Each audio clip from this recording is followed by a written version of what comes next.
from within. This is designed for health. Right now, in United States, 30% of the healthcare bills are in the last 1 year of someone's life. We need to bring a culture of health, how we eat, how we sit, how we stand, how we breathe. So especially those of you who are into becoming doctors, first and foremost thing is you must exude health. Kalo n janati tava jananam, Kalo n janati tava samapanam, Drushto maya tava mahakaraha Yogeshwara Kala Kala, Yogeshwara Kala Kala. Namaskaram. Right, I said namaskaram. Good morning to everyone. Namaskaram, Sadhguru. Before we begin, I'd like to thank Sounds of Isha for their wonderful reverberating music and touching our souls with their song. I don't think they enjoyed the music. Oh, we all do. Yes. But nobody was on their feet, they were just… Namaskaram once again, Sadhguru. On behalf of Prathima Institute of Medical Sciences, I'd like to welcome you to our college, sir. It's indeed a privilege and a blessing to have you face to face. So your presence and your coming has rather created a big buzz all throughout our college, and we've had questions pouring in for the past couple of weeks. Yes, sir. So before we begin with our questioning, I'd like to introduce the student panel, sir. I'm Chetna from third year MBBS. I'm Ishwar from third year MBBS. And I'm Abhilasha from third year MBBS. Namaskaram, sir. You got fans out there, huh?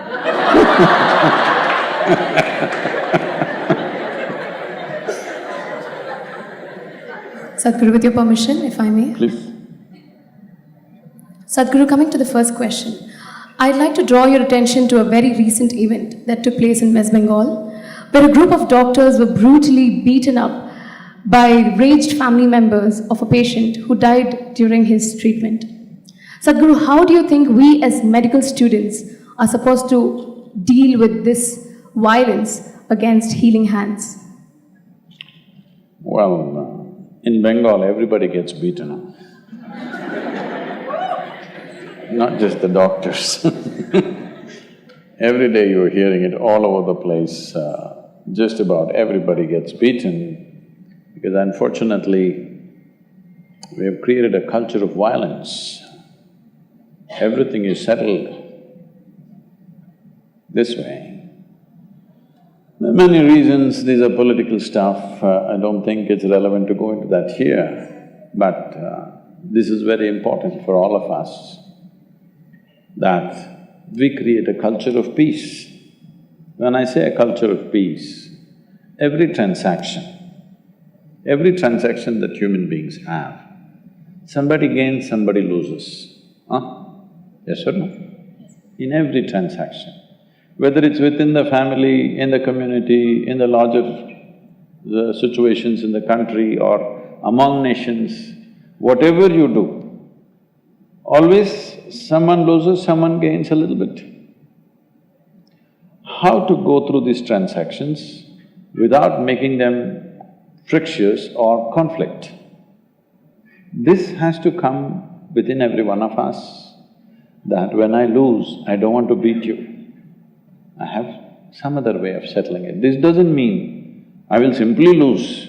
No, there are other ways to fight. There are other ways to fight than getting physical with you, isn't it? So, this culture of peace will not come just like that. This culture of peace needs to be… it's a generational work. It's not like one day slogan you all shout and go back home, that's not going to work. It's a generational work. it's about how we bring up our children, it's about how we behave on the street, how we interact with each other. On all levels, we create a culture of peace. As a part of this, because this is the 150th anniversary of Mahatma's birth anniversary, I am also part of the 20-member committee chaired by the Prime Minister for this purpose. As a part of this, we are doing various other things, but one aspect of it is about culture of peace. So we are doing major events in the world with top celebrities. The idea of bringing the celebrities in is so that the world's eyeballs will come to it. People should understand there is a way of dealing with things peacefully. Mahatma is a representative of this, that he found peaceful solutions for very violent problems. Not only in India, using his inspiration, Nelson Mandela in South Africa, Martin Luther King in United States, the entire movement there, very violent problems, but peaceful solutions were found. This is important if all of us want to exist. Why I'm saying this is, there was a time when the only weapon we could pick up was a stick. The stick became a sword, the sword became an arrow became a gun has become a bomb has become a super kind of bomb. Once this kind of destructive capabilities we have, it's extremely important that we have a culture of peace within us, because it's not just going to be a broken bone. I don't know how you got it. If you took a stick, it would be just a broken bone. Took a sword, just one man died. But if you took a nuclear bomb, now entire civilizations can go. So this has become extremely important now, that there is a culture of peace within me and around me. This is not going to come with slogans, this is not going to come with politics. This is a generational work that all of us need to work for, that we bring this into our lives, no matter what is the loss that we go through, we learn to conduct it in a certain way. See, whenever something happens to us that we think is injustice, we want to beat somebody. This is very important, that you learn to swallow injustice and work for justice. You don't try to fix injustice right there on the street. It's happening. So, the way the traffic is going in the country, just now I came from Hyderabad, the way it is going in our cities, if you don't hit anybody today, it's an accident. Hello? Yes or no? That's the way it's going on. But if as much as your car touches somebody or your motorcycle touches somebody, right there they get down and start thrashing each other because they're disappointed nobody got injured in the accident. Now they want to do that. How did this happen? Don't tell me, it's okay. So, to bring a culture of peace is not one day's work. All of us need to work upon that. First of all, we should know how to be peaceful. Peace means many things to many people because you're medical students and doctors. You know that human experience has a chemical basis to it. So what you call as peace is a certain kind of chemistry. What you call as joy is another kind of chemistry. What you call as ecstasy is another kind of chemistry. Agony is one kind of chemistry, misery another kind of chemistry, stress, tension, whatever you go through are different levels of chemistry. Now, this human body is the most sophisticated and complex chemical factory on the planet. Do you agree with me? Only problem is you're a lousy manager. Hello? You're a lousy manager, it just boom, boom, it goes inside. The bomb is not outside, the bomb is inside. Outside bomb is only a further facilitation of the bombs that explode inside, isn't it? You're watching movies where everything is settled violently. Your heroes are always bashing people, isn't it? Hello? So if you like that, and if you think that's the best way to do it, that's the way you will do it. What I hit with my hand, when I think I've lost something big, I will also bomb you, isn't it so? Hello? If all I have is my hands, I will use it. If I have a gun, I'll use it. If I have a bomb, I will use it. Every 2 months at least, you're hearing from United States, somebody walks into your school and shoots all the children. Hello? You're hearing this, isn't it? Repeatedly, universities, schools, because they have access to guns. People think it's an American phenomena. No, no, no. In India, if people had access to guns, they would have shot each other everywhere. Yes or no?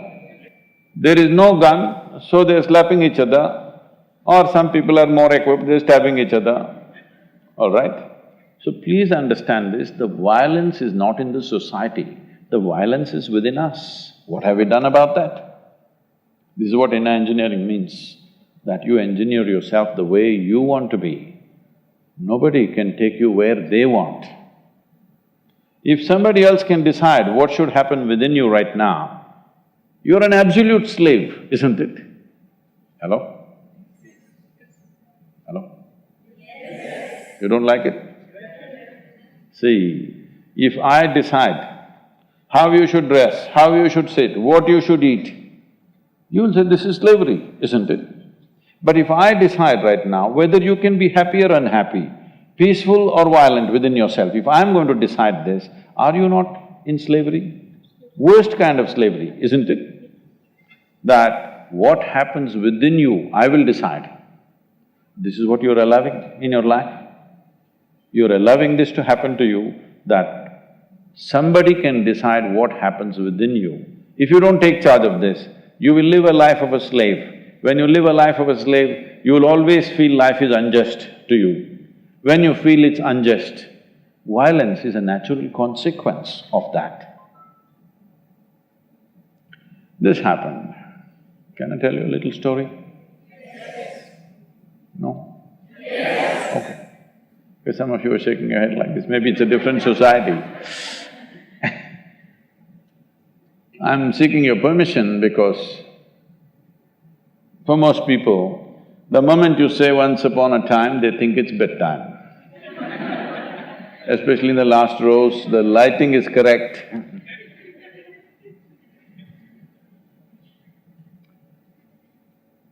A yogi was walking by. What's this village? What's the local village? Huh? Chuppadandi. Huh? Nagaluru. Oh, Nagutara andru? Nagaluru. A yogi was passing by in your Nagaluru. A few people gathered and abused him. In every possible way they can abuse him. He listened to all the abuse very attentively, not ignoring them, very attentively. Then he said, I have an event in Prathima college. In the evening, I'll come the same way. If you have something more to say, you can tell me at that time. These are the kind of people, they will say 100 things. If you say one thing, they will beat you. They're just waiting for that. But he said, he heard all the worst kind of abuse, and then he said, in the evening I'll come back if you're ready for more. Now what do you do with this man? Because this man is like this, not because he's a coward. He's like this because he's decided how to be in his life. He's decided he lives peacefully and joyfully. You pull him whichever way you want, he won't come your way, he'll go only where he wants to go. An intelligent man or no? Huh? Just you must look at yourself and see. Anybody can drag you whichever way they want, isn't it? One word, just one word, they can drag you. This freedom, every human being, especially the youth of this country, must earn, that nobody can decide how you are within yourself and what you will do with your life. You decide. Otherwise, you will live a life of a slave. When you live like a slave, at some point your frustration will burst out as violence. So it doesn't just happen to the doctors, it just happens to everybody. It's happening to all kinds of people every day, isn't it? Sadhguru, the heartbeat bill that has recently been declared in the US, it declares that any woman who aborts anything with a heartbeat, she is declared a criminal immediately. I didn't understand. The heartbeat law… I don't think her microphone is… No, it's fine. Yeah. The heartbeat law states that any woman who kills or aborts anything with a heartbeat, she immediately is declared a criminal. And this is a law in a developed country like US. And obviously, there are certain cases where we see pregnancy brought about by rape, pregnancy in teens, and also pregnancy with fetal anomalies. So, and they are still forced to have these children. So, do you think it is justified that a law can take away a woman's right to her own womb? See, I'm not for these kind of laws, all right? But at the same time, I want you to look at it with a little broader aspect. In this country, there have been many people who have killed their own daughters. I'm particularly saying daughters because that happens more to girls. It also happens to boys. Because the father believes, after all, you're my child, if you don't behave the way I want, I will kill you. It's happened or no? Not one or two, it's happened in quite substantial number that you cannot ignore the number, that kind of number has happened. So where does this right come? Because it is because of me you're born, so you must do what I want you to do, so I'll take your life. So similarly, it's my womb, I will do whatever I want, this will not go. At the same time, a woman has a freedom to do what she wants. But what she wants does not mean you can take it to any level of irresponsibility. There was a time when women had no means to prevent pregnancies, all right? Today there's substantial means, isn't it? So I would say, within 5, 6 or 10 weeks or 12 weeks or 14 weeks, you must terminate if you don't wish. But allowing the child to grow, I've seen cases, I'm saying this particularly because I've seen people, they have boyfriends and they got pregnant. Now, it is 5-month pregnancy, this really came to me a few months ago, and the boyfriend left her, some fight between them, she went away. Now she wants to abort the child. This is not okay. You cannot go on like this. I think some kind of number of weeks we can fix.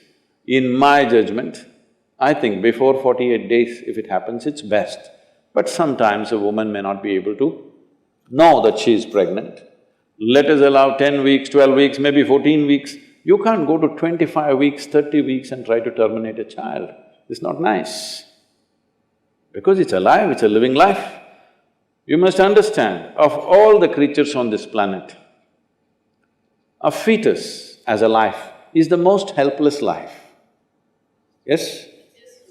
Even a little child, a 2-year-old child, if you try to do harm to him, he will bite, he will do fight, he has some defense. A fetus is totally in your mercy. You must treat it with utmost compassion. Because of your convenience, you can't do whatever you want. At the same time, does somebody else decide this? No. A woman should decide this, there's no question about that. But at the same time, some kind of norm has to be there, that within this much time it must happen. After the child has grown, there is substantial studies saying the child has even emotion towards the mother. You don't kill a life which has emotion, isn't it? That amounts for something else. So I think both the sides take extreme positions, this is the problem. Let's take a more humane and practical position. Why? Why are you for or against something? It is a question of life, isn't it? How do we handle this life? With what due respect do I handle this life? It's been happening, it's yesterday or day before, there is some information saying the male-female proportion in the country has improved, congratulations. But at the same time, why was it down? Female children who are born after… because they didn't go for sonogram, this, that, they're born and they're girls. Simple thing, what's being done in the villages is, they just take some paddy granules and put it in the mouth. It gets stuck somewhere and the child dies in a terrible way, just because it's a female. So now, if I can terminate a child at 5, 6 months, why not after 10 months when the child has come out? I'm saying the logic will extend itself, you must be careful about taking up causes, because what is the consequence of what we do today, tomorrow? To what extremes will people take it? This must be taken into account, because what I'm saying is not a rarity. How many thousands must have been killed? Only a few are caught. Hello? Only a few are caught, thousands have been killed. Because a 5-day-old child, if it dies, people will, think something happened to the child. Infant mortality is there. How much of this infant mortality is actually murder, nobody knows, okay? So we must be careful what we argue for. This is not about this versus that. A more humane way of handling life is definitely needed, isn't it?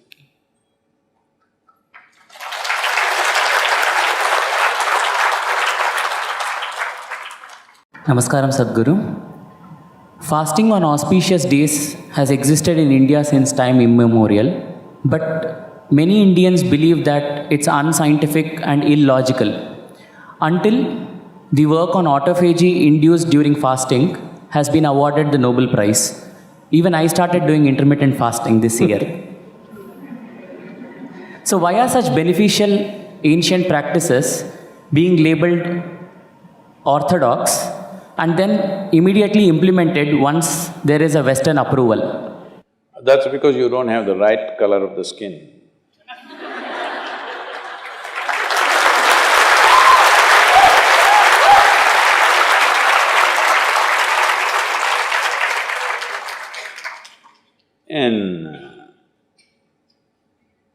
I've been talking about this for 40 years, all right? And I have seen hundreds and thousands of people who just become healthy and well simply because they're not fueling up all the time when the tank is filling. In the yoga center, everybody eats at 10 o'clock in the morning and at 7 o'clock in the evening. Our lives are very physically active. There are no automobiles inside the ashram, it's a large place. Everybody either walks or cycles. Even if you have to go to the dining hall, it's a kilometer. If you want to go to your workplace, it's half a kilometer, 1 kilometer, like this. All the time, people are physically active. So everybody is very hungry. By the time it's 3:30, 4 o'clock in the evening, they're extremely hungry. But we learn to live with that, because hunger… empty stomach and hunger are two different things. Hunger means your energy levels start dropping. But empty stomach is a good thing. In the yogic sciences, today modern science also is coming in line with this. But what we know by our experience, you will spend $1 billion to come there. Because research is all about how many $1 million, that's how it is. Your body and your brain works at its best only when your stomach is empty. So we always make sure we eat in such a way, how much ever we eat, our stomach must be always empty within 2 to 2.5 hours' time maximum. So we go to bed hungry always. People think they cannot sleep. They can sleep. On an average, for 25 years on an average, I slept only 2.5 to 3 hours. These days I'm getting little lazy and sleeping anywhere between 3.5 to 4.5 hours in spite of the level of travel that I have. When I say level of travel, if I say my level of travel in the next few days, you will fall off your chair. Yes? Should I tell you? No, not necessarily. Because in the next 10 days, I'm in 5 different countries doing I don't know how many events, all kinds of events. So, you're able to keep this up simply because you don't overeat. It's very, very important.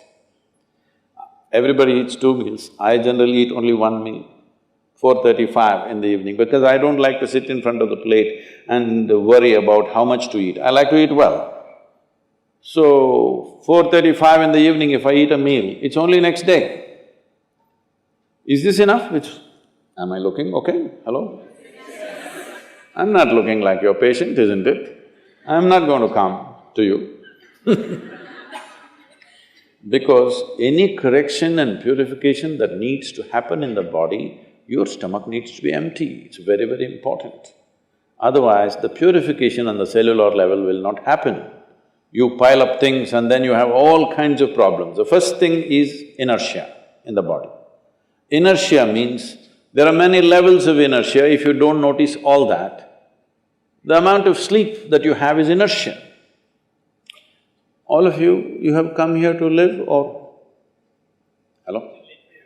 To live, right? Not here, I'm saying into this life. You want to live or… The intention of life is to live, isn't it? But because you talked about American doctors, this is all being picked up here also. All American doctors say minimum 7 to 8 hours you must sleep. So that means 1/3 of your life you must sleep. Another 2-3 hours, 4 hours goes in bath, toilet, eating, this, you know. So literally 50% of your life is just maintenance. Suppose you have a vehicle, you have a motorcycle or a car, if it goes to service 1 day in a month, all right to keep it. If it goes to service 15 days in a month, this is a nuisance, isn't it so? Most people have made their systems into a nuisance because their own body is a big impediment in their life. Anything they want to do, their body will not allow them to do. So in this there are many aspects. One important aspect is people are eating much more than what they should eat. Simply because they have been told, you must eat more, otherwise you will become weak, this, that. No, it is the way you keep your body. Today everybody is trying to work towards a fuel-efficient car, motorcycle, everything. This means what? If the machine runs smoothly, it'll consume less fuel, isn't it? So if you sit here and you are very much at ease, now it'll consume less fuel. If you like this all the time, then it'll consume more fuel, it'll want you to eat.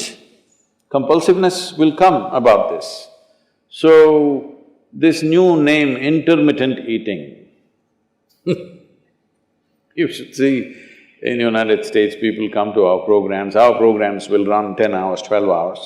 So, but they will come with some biscuit and something else. They say, I have sugar intolerance, I have to eat. I tell them, you just be here, you're not going to die, I'll ensure, because I don't want anybody dead on my hands, all right? I'll make sure. You first day, no, I have to eat. By third day, they gave up all that. 12 hours without food they sat there, they're perfectly fine. See, health is not something you can do from outside. Health is something you have to do from within. From outside, when something goes wrong, you can seek some help. But all the time something is wrong with you, this means what? You're a faulty machine. Yes? All the time something is wrong with you, why? That's not how this is designed. This is designed for health. Every cell in your body is designed to create health, isn't it? They're all working hard to create health, except you. So, minimum 8 hours gap is what is recommended in yoga. Between one meal and the next meal, there must be an 8-hour space. If you do this, you will see half your problems of health, whatever you have health problems, minimum 50% will go away in 6 weeks' time. If you do certain other things which may right now seem little extreme to you, if you have a little yogic practice, something meditative within you, then you will see 90% of your problem will go off. 10% if it still persists, we can treat it. Now, it's become like this, the healthcare systems, especially where there is heavy insurance policies. People are eating and drinking all kinds of rubbish, go to the doctor and say, fix me. This is not how it works. Guru, in the medical wards, when we come across our first patient death, we are very moved. Oh, the very first one you killed? Not the very first one, obviously. Our first death of a patient, we are very moved. But gradually, as we come across, if and when we do come across more deaths, we become very nonchalant and unperturbed. Do you think this desensitization towards death in the medical profession is compromising our humanity? If you're nonchalant, definitely. But being a doctor, every dead body you see, if you're going to cry, then that's going to be a very big problem. Because when you're emotionally pitched up, you cannot do things sensibly. Everybody knows this, isn't it? So very important. Well, if somebody is dying of old age, it's a different matter. But a whole lot of people might have come to you because of injury, because of some other ailment, something fit enough to live, but you have to do the right things for them to live. So if your heart is pumping hard when you see your patient breathing hard, then you will definitely do something to kill him. It's very important that you learn to treat it as professionally as possible. This doesn't mean you're nonchalant. Nonchalant is not the word. Unperturbed, but concerned that you must live. The way you're addressing the question, I'm not picking on you, the way you're addressing the question is a doctor is supposed to see lots of deaths. Doctor should see minimum number of deaths on their table. Hello? That's a good thing. And anyway, this whole thing about people coming to hospital to die is not a good thing. Mortality is a certain thing, right? All of us are going to die. So people need not go to hospital to die. People should learn to die gracefully. All other creatures die like this. They all realize when they're going to die and they will move to one place, sit quietly, they won't eat anything and they will die. Right now, in United States, the statistics says, tell me if I'm wrong about the statistics, 30% of the healthcare bills are in the last 1 year of someone's life. 10% of the healthcare bill is in the last 22 days of one's life. 30% of US healthcare bill means over $1 trillion. You understand? That is half of India's economy. That much is being spent in the last 1 year, largely lying down in one place, not able to move, not able to do anything, once in a way open your eyes and close your eyes for this. And it's torture for that person, absolute torture. Doctors may think they are treating, they are, of course, that's their intention, but patient's experience is torture. Yes or no? We are willing to go through some torture if there is a lease of certain number of years to live. But there is no point going through torture if hospital bed is the only place I can be and I will last for another 3 months and die. Better go 3 months early. Hello? Now this may sound like, oh, I'm saying let them die. That's not the point. That is not the point. The point is just this, both for the living and the dying, it becomes extremely difficult this 1 year, isn't it? Hello? It becomes it's not only for the dying, for the living also. And above all, for the person who is dying, we are just torturing that man endlessly. And he doesn't know whether he can live or not. So, these are dangerous things to talk about, because then people may start taking a call, okay, anyway he's going to die, don't treat him. That's not the point. Within the medical system, there must be a guideline, how far to go to rescue a life, how far do you go? Right now we have taken this thing that we must go all the way, it doesn't matter, he's just collapsing, but we won't leave him. It is also very important he dies gracefully, isn't it? Hello? Is it not important? but nobody can die gracefully when there are so many doctors around. I'm not trying to comment on this, but what I'm telling you is, we have built this culture now. Right from ancient times in this country, when we see that somebody is dying, people came, chanted something, whatever they believe in, put him not in the house, just outside so that he feels free, fresh air and everything. Everybody sit there, wait, chant something, let him go out of old age. If you take him to the hospital, he may last another week, 10 days, but he will go through torture. So there must be concern for that person, for that life which wants to exit. These are very hard decisions to make because crime may happen. All kinds of criminal stuff may happen if you take a call on this. But as human beings, our humanity should decide this. Not our principles, not our laws, not something else. Our basic humanity must decide these things.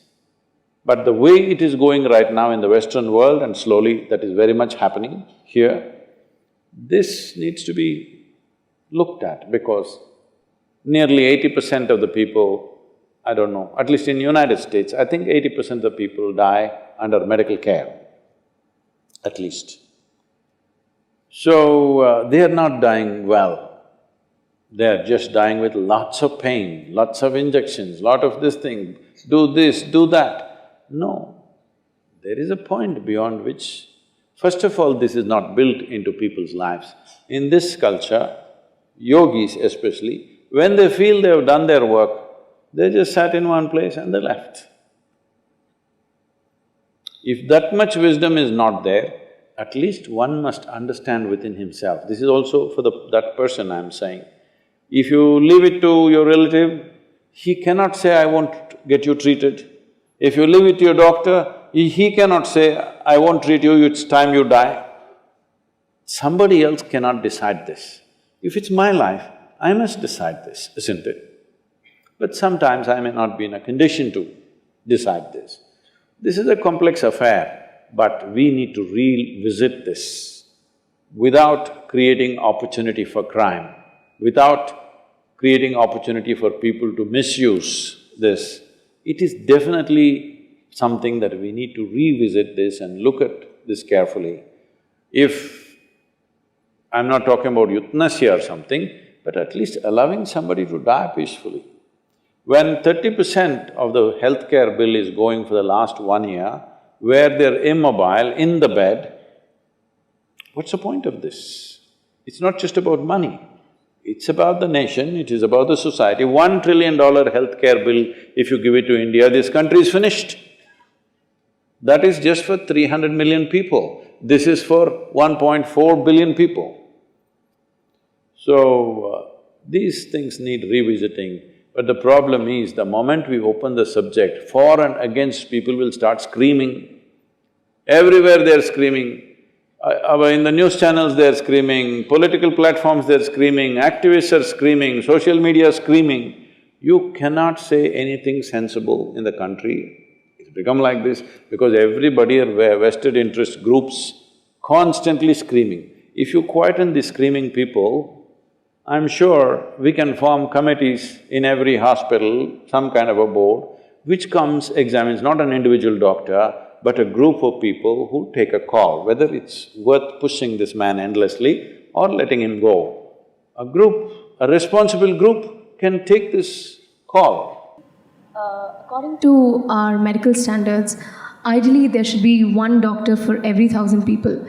But in India, it's about half. That is, about every 2,000 people have one doctor. Despite this disparity, most of us dream of going abroad and living in the comforts of the West.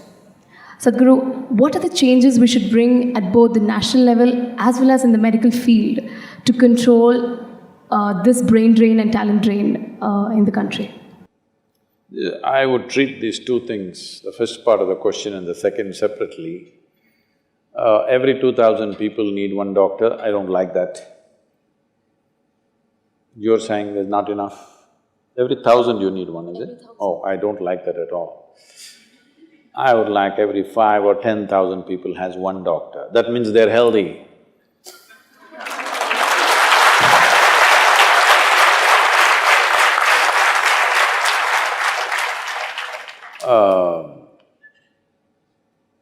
Recently, because we are working to see how to bring preventive care into hospitals, large hospitals, so we are working with a large group, the Apollo group.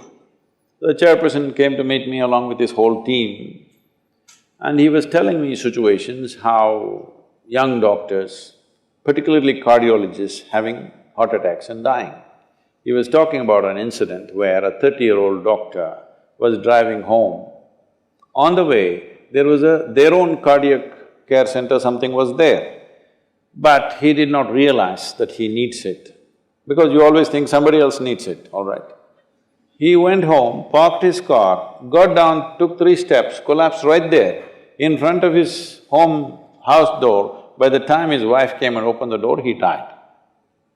Like this, he said, these things are happening very often. When this came up, I just started thinking, oh, do we have such a possibility? Because we have over 4,000–5,000 people living in the yoga center, and every day at least 10 to 12,000 people are coming and going. Then I looked back and saw, we've not had a single heart attack in the last 27 years. Nobody died. Then I said, except for a few old people beyond a certain age, no young person ever had a heart attack here, especially they did not die of cardiac stuff. Then Sadhguru, that's why I'm here. So I don't like for every 1,000 people one doctor. Maybe it'll give you a job, but it is not necessary. We need to bring a culture of health. How we eat, how we sit, how we stand, how we breathe. If you bring this into the social life, you won't need so many doctors. See, I want you to understand, I'm not saying this with any prejudice against you, my father is a physician, all right? Among many things that you do, professions, various professions that we do, this is very vital service when people are unhealthy or people are unwell or something happens. But at the same time, for any given society, it is not a productive possibility. It is because people are getting damaged in some way, you're fixing, all right? So do you need better cars on the road or do you need more mechanic shops? Something we must decide, isn't it? We need to cultivate a better sense of health. Health, everybody must understand, is their basic responsibility. It is not medical industry's responsibility, it is every individual should understand, this is my responsibility to be healthy, this must be built from early childhood. I'll tell you, if everybody invests just 30 minutes every day for their physical well-being, simple process, if they do, most of them won't go to the doctor. The frequency of going to the doctor will come down dramatically, dramatically. So every 1,000 people need one doctor, I don't go by that. To keep him busy, they must be falling sick, isn't it? Because once he sits there, you have to keep him busy. It's an investment of a person in the nation. So, if we work for healthy societies, we don't need so much of medicine. Definitely we need it. No human being will go through their life without ever being sick, all right? It'll always happen. But at the same time, how sick do you get? How often do you get sick? This is not to say boastful things, but in these 37 years that I've been active, that literally every day, 7 days of the week, 365 days, I have a schedule. Normally 18 to 20 hours a day. I have not cancelled one event because I was not well. This doesn't mean I didn't catch a flu, this doesn't mean I didn't catch a flu, it doesn't mean I didn't get some fever, it doesn't mean I didn't get a toothache. All this happened. But they never stopped my schedules. They don't even today. Because there is a way a human being can take charge of their own bodies, their own minds. If we don't bring this into the society, then we've just lowered the human potential, especially in our country. Because I want you to understand, in this country, the only resource you have is human resource. People and population is all you have. For 1.4 billion people, you don't have a piece of land for everybody. You don't have enough mountains, you don't have enough rivers, you don't have enough forests, you don't even have a piece of sky for 1.4 billion people.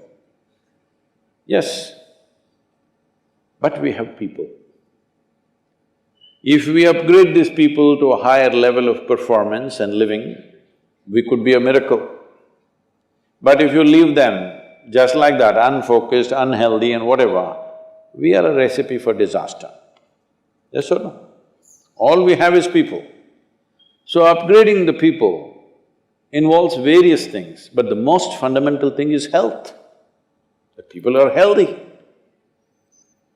Today, there are issues of malnourishment, there are issues of people by choice eating bad food. Above all, one of the biggest problems with India is they are not physically active. There is no culture of fitness. Every year we trek in Kailash, 35 to 40 Indian tourists die every year because of altitude issues. I take the largest groups. We are literally 17 or 18% of the Kailash yatris who go there. From Isha, that many people go there. But we don't have a single casualty because we make sure people are in a certain condition, certain practices are taken care of, certain discipline is there. Today, because of constant year after year Indian people dying, the Chinese government put a new rule last year saying that Indians over 70 years of age cannot visit Kailash anymore. But if you are an American, you can go, if you're a German, you can go, if you're an Australian, you can go, if you're whatever else, you can go. Only Indians over 70 cannot go because Indians just die. How's that? It's a statement on us, how we are. So especially those of you who are into becoming doctors, first and foremost thing is you must exude health, huh? If your patient sees you, you must look radiant and healthy, isn't it? You are only… She was telling me, why are they all sitting like this? She said, no, we are medical students, we are supposed to be serious. If somebody comes and tells you a patient is serious, how do you understand? That they are on the way out. If you are serious, what does it mean? Same thing, hello?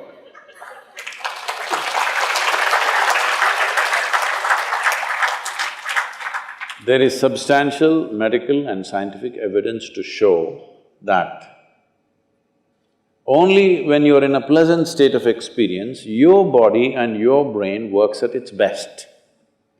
And for the sake of people who become your patients, so that they don't turn into your victims, it's very important that your body and your brain works at its best. Hello? It must work at its best. For this, it's very important. If you sit here, you're peaceful and joyful by your own nature. This much you must do for yourself. Before you touch somebody else, if I want to touch you, my hands must be clean, isn't it? It's a simple humanity. Before I touch somebody else, my hands should be clean. So before you talk about other people's health, you must be an emblem of health. You must do this to yourself. It's very, very important and it'll make a world of difference for the people that you treat.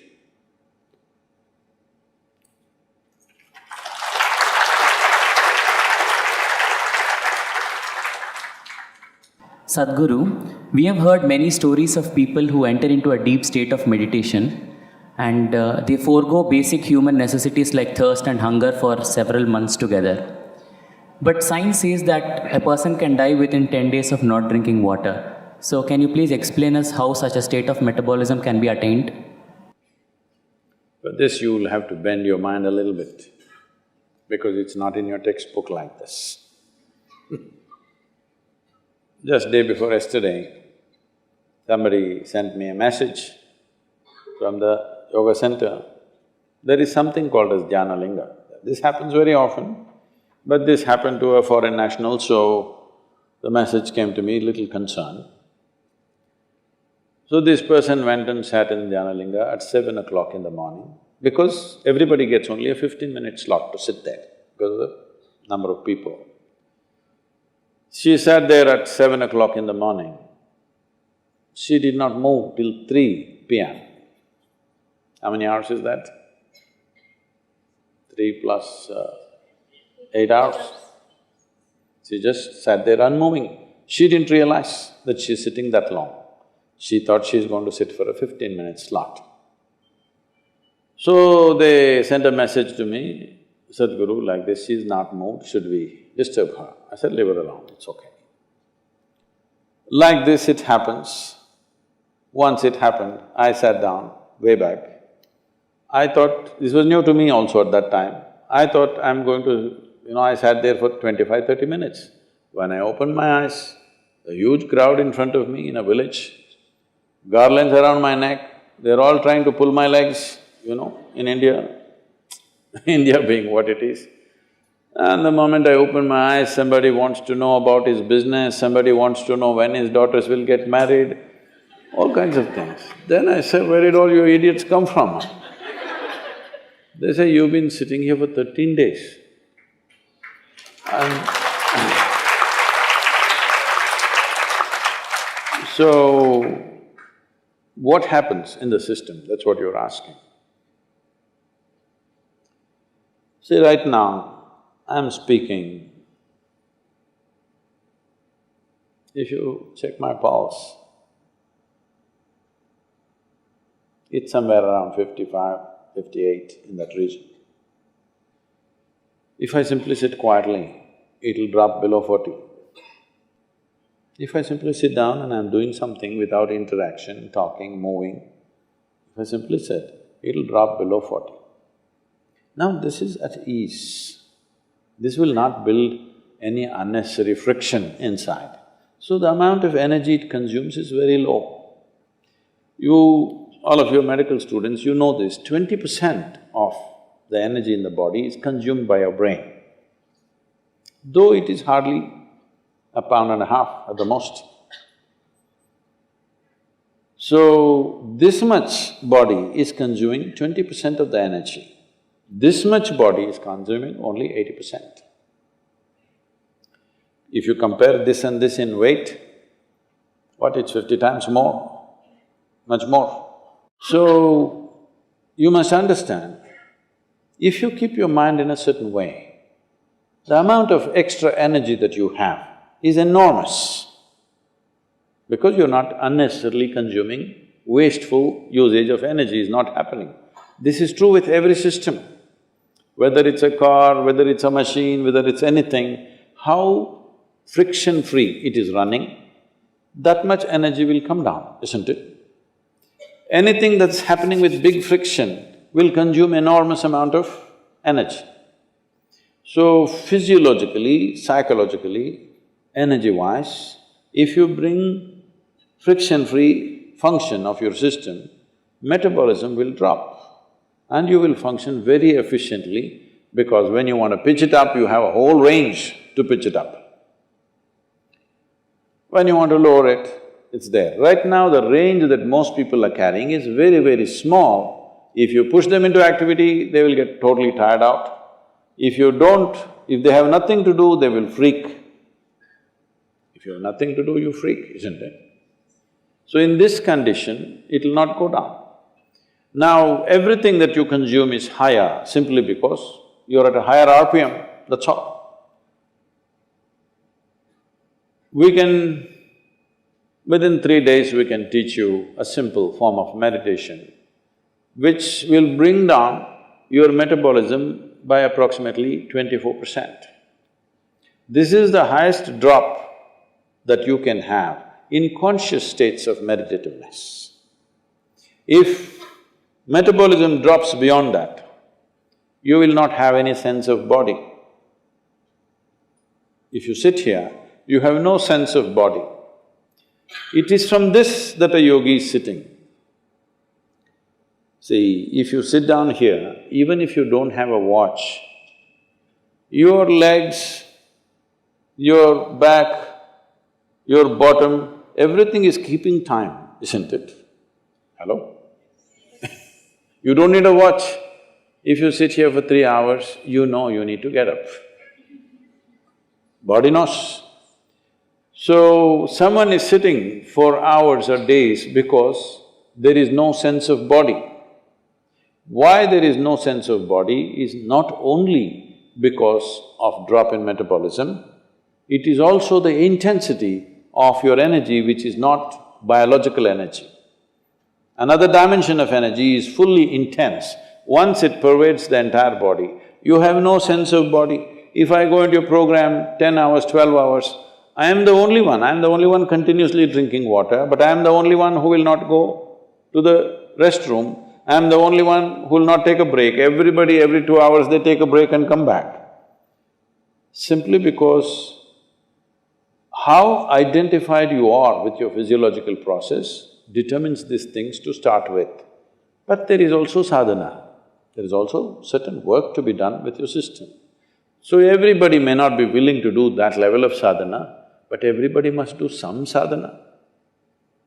Something so that what you wish to do, you can do effectively.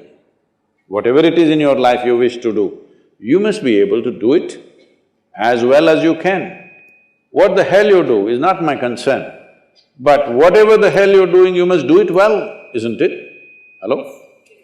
You must do it well. That's very important for a human being, that we must do it well.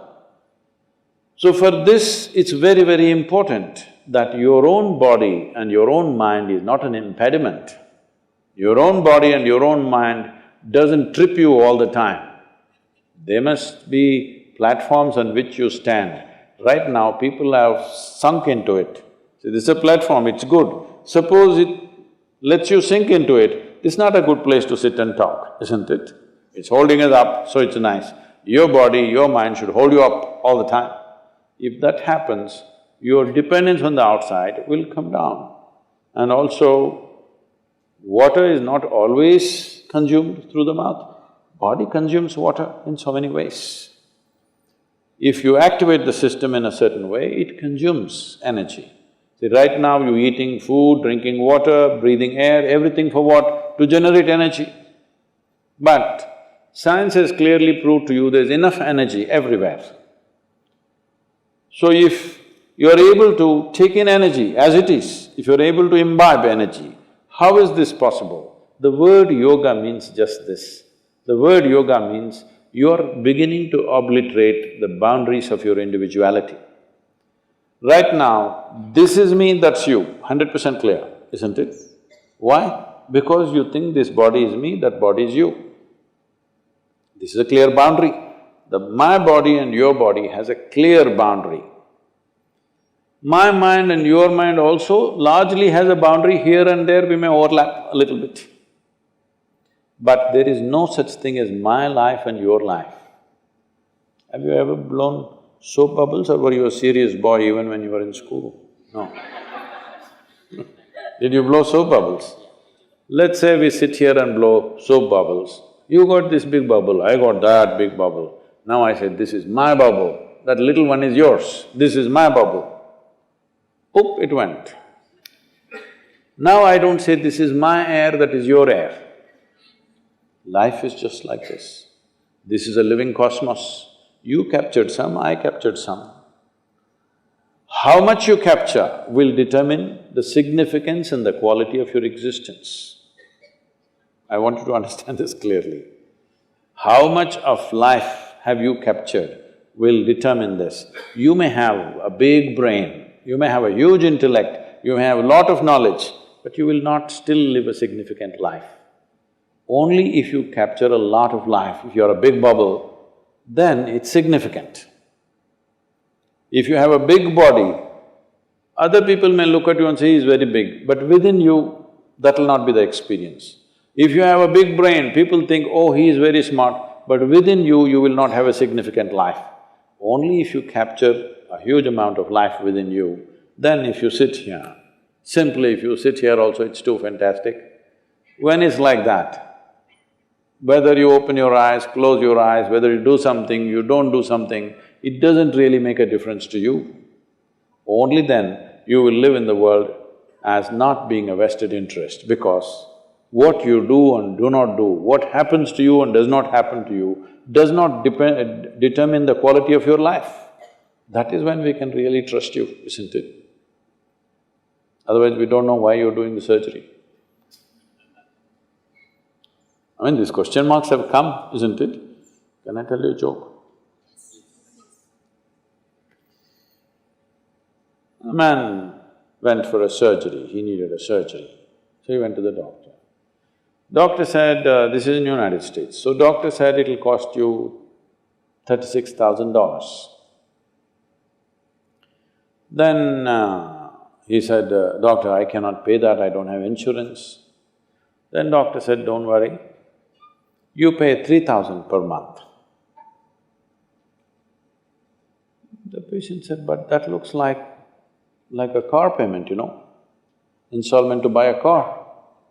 The doctor smiled and said, yes, I am buying a car.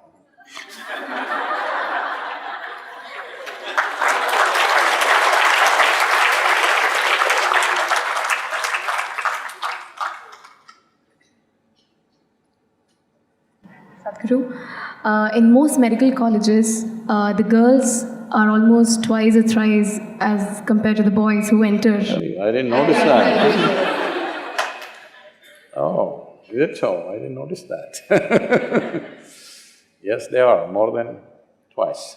But we see a complete reversal in this ratio when it goes to post-graduation or the super specialities. Sadhguru, my question to you is, where is a woman's life or career compromised at some stage? Well, nature has invested a higher level of responsibility in a woman's body than in a man's body. Well, more men are going to super speciality, but they were all delivered by women.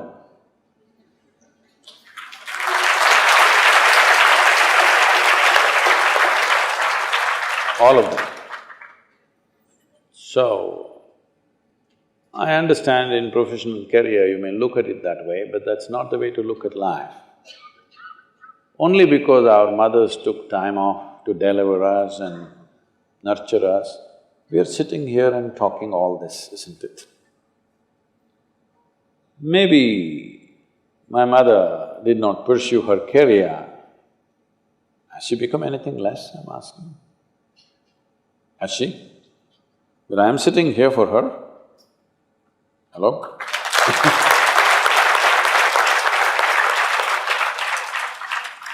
So that's not the way to look at life, but if it is some kind of a prejudice which is stopping them, then we must look at it.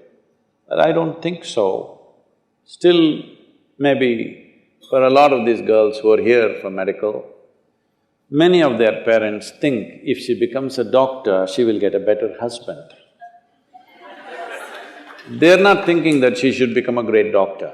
They're only thinking if she is MBBS,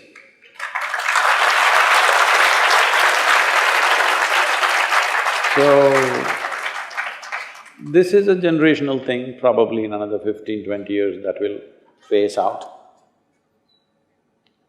If you try to forcefully push it, it won't work. If you wait, individual people can do their own thing with their families. But as a social phenomena, I don't think you can push it. But if you wait for another 15-20 years, I think they will go. That kind of prejudice will go. But women by themselves may choose not to pursue careers beyond a certain point because a woman is naturally more life-oriented. When a man starts doing something, he forgets that he has to live.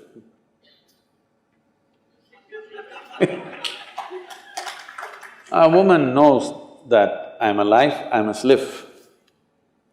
So because of this, she may take a wise decision, how much of what to do. Man's problem is, he just wants to be one step ahead of somebody, even if his life is ruined.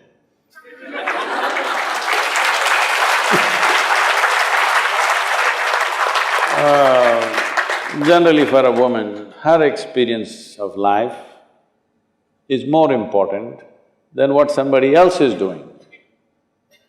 So she's making a wiser choice.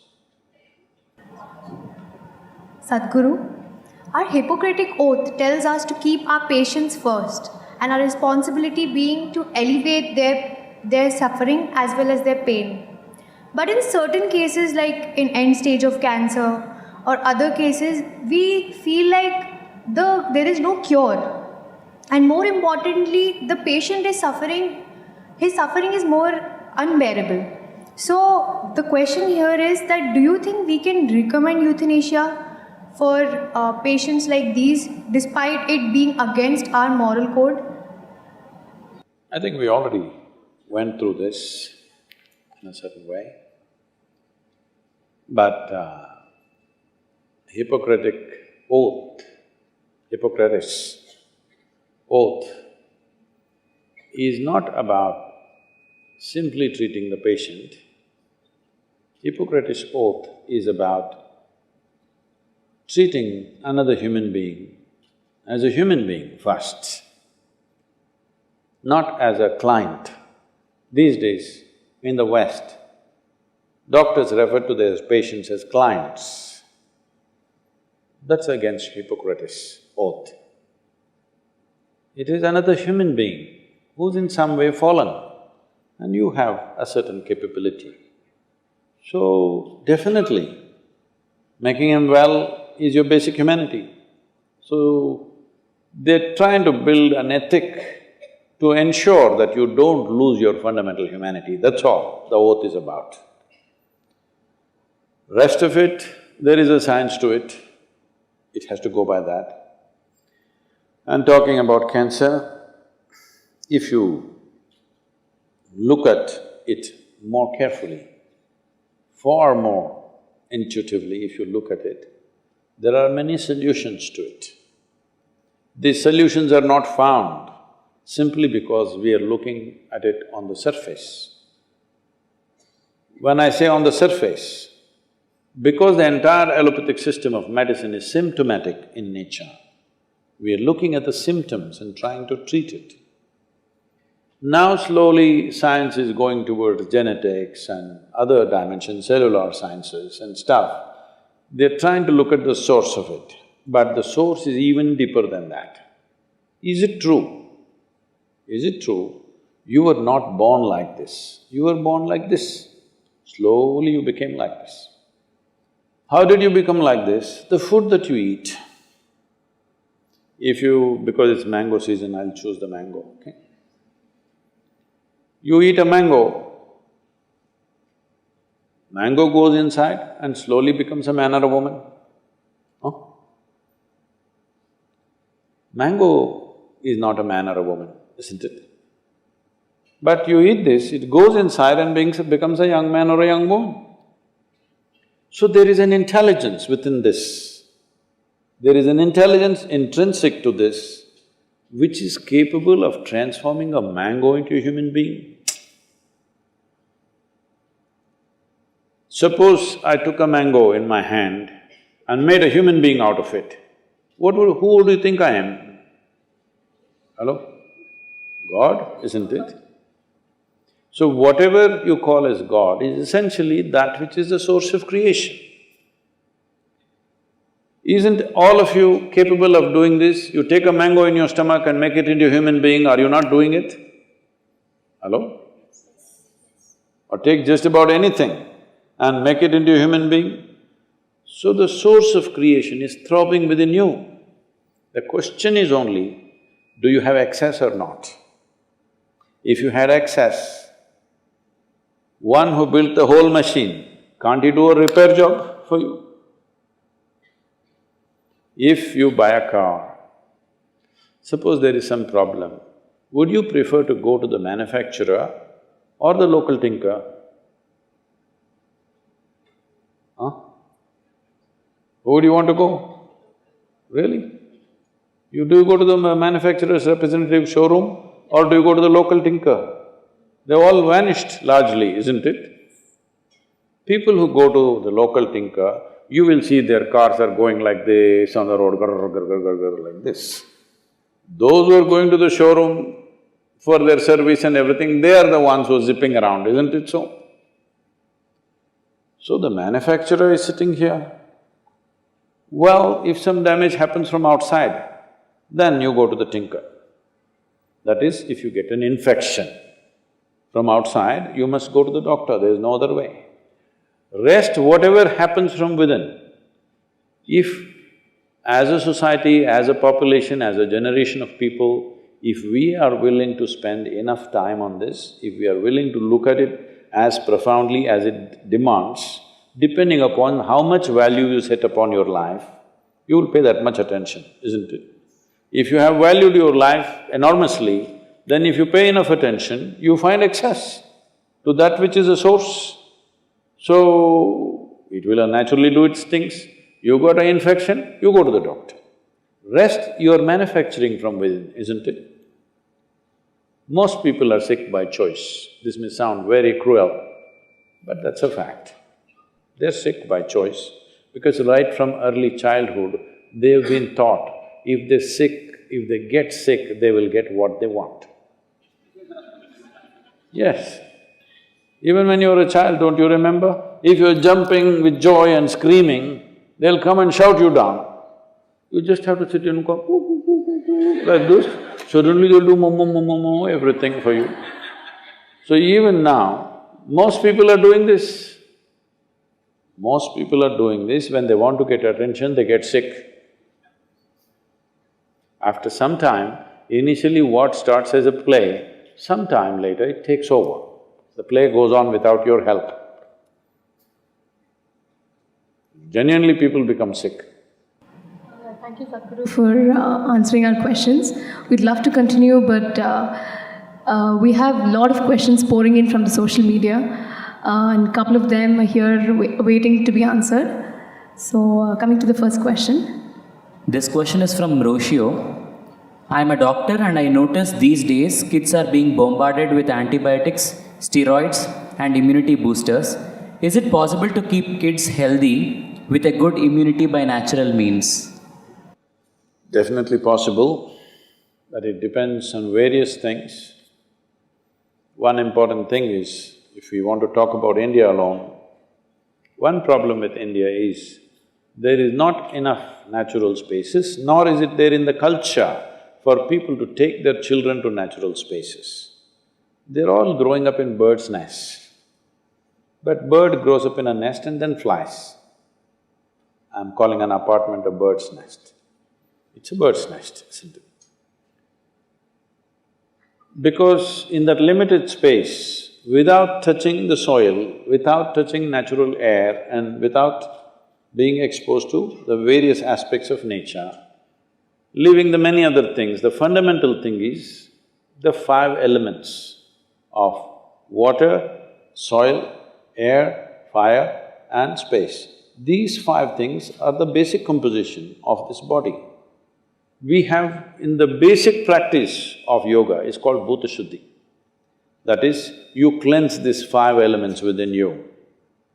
If these five elements are functioning well, everything else will function well. So the fundamentals of yoga comes from what is called as Bhuta Shuddhi. If you attain to what is called as Bhuta Siddhi, that you attain to certain mastery over any one of them, suddenly you live in a heightened level of existence. So can everybody do this? Yes, with simple awareness they can do it. They didn't keep water for you. Simple thing, water is kept in a copper vessel. Just something as small as that can make a big difference. And how you treat the water. Today there is enough science to tell you that water, soil, food has its own memory. What kind of memory you create, how you receive the food. The same food will do one thing in one person and completely different things in another person, depending upon how you receive it. So culturally, we have these things, if food arrives, you sit there, take a minute, bow down to the food, not to some god, to the food, because it's your life, isn't it? Hello? What's sitting in your plate is not something else, it's your life, yes or no? Right now, what you're breathing is your life or no? Did you ever… No? There. Something that you've not seen. The soil that you walk upon, the water that you drink, the air that you breathe, the food that you eat, this is your life. This is the source of your life right now. So in this culture, we always approach them in a certain way, not in a wanton way. When I say in a wanton way, some time ago I was just driving in Washington, D.C., in a very, what to say, an upscale area where all the top financial offices and all those kind of things are there. It's around 12:30 in the afternoon, I'm driving, and by looking at the men and women who are standing there, they're all well-dressed and they're just professionals working in financial companies and management companies and this kind of people. They're all standing outside and the food, their idea of nature is this, food is being sold on certain, what to say, not a proper restaurant, but it's being served on the street. So everybody is standing and of course, you know, that burger which is actually made for a hippopotamus, because it's this thick, how do you eat this? I don't have a mouth like that. How do you eat something which is this thick? But that's how you're supposed to eat. They're all standing and hacking at their food like this. I just saw this. If my mother or my grandmother has seen this, she would say they're eating like dogs. Yes, but this is our modern life, standing, mouth full and talking. You won't believe this. We used to do programs, now we have our own centers in America. Otherwise, earlier we used to do residential programs in summer camps which the schools use. Everywhere when I first went, I see for choking. When you're having in the dining halls, if choking happens, what to do? Emergency choking, this thing. In every school, this exercise is taught in America. How many cases do you get in India of choking on food? Not at all, isn't it? I have not seen a single person in my life choking on food. I didn't understand, why will choke? But every year, so many children die on choking. Why? Why? Do they have a smaller gullet or something? Nothing like that. Then I saw, the problem is, you're eating and talking at the same time. We were always taught, when we are eating, you don't open your mouth to speak, you shut up and eat. Hello? Focus on what you're eating, it's your life, you eat properly without talking to anybody. Mouth full, you're talking and you're choking on the food that you eat. Generally, in this tradition, it's considered the worst kind of death that can happen to you is you choked on your own food. So, like this, in the name of modernity, we are bringing these kind of practices. We don't treat the food that we eat properly. It's not just the taste, it is not just the way it's prepared, it's also the way you receive it. Very important. So, your devotion is for a god that you have not seen. But if I don't give you food for 5 days, if even God appears, what will you ask? Food only. So water that you drink, food that you eat, the air that you breathe and the soil that you walk upon, if you develop a certain sense of emotion towards it, they will behave differently within you. I know immediately, once this thing goes out, there will be activists who are in this country who will scream and yell and say this. But for those idiots, even the Western scientists have come out and said, the human consciousness has a huge impact on the food and water that we consume and even the air that we breathe. There's substantial evidence for that. As you said, even though we have the wrong skin, slowly we're getting around.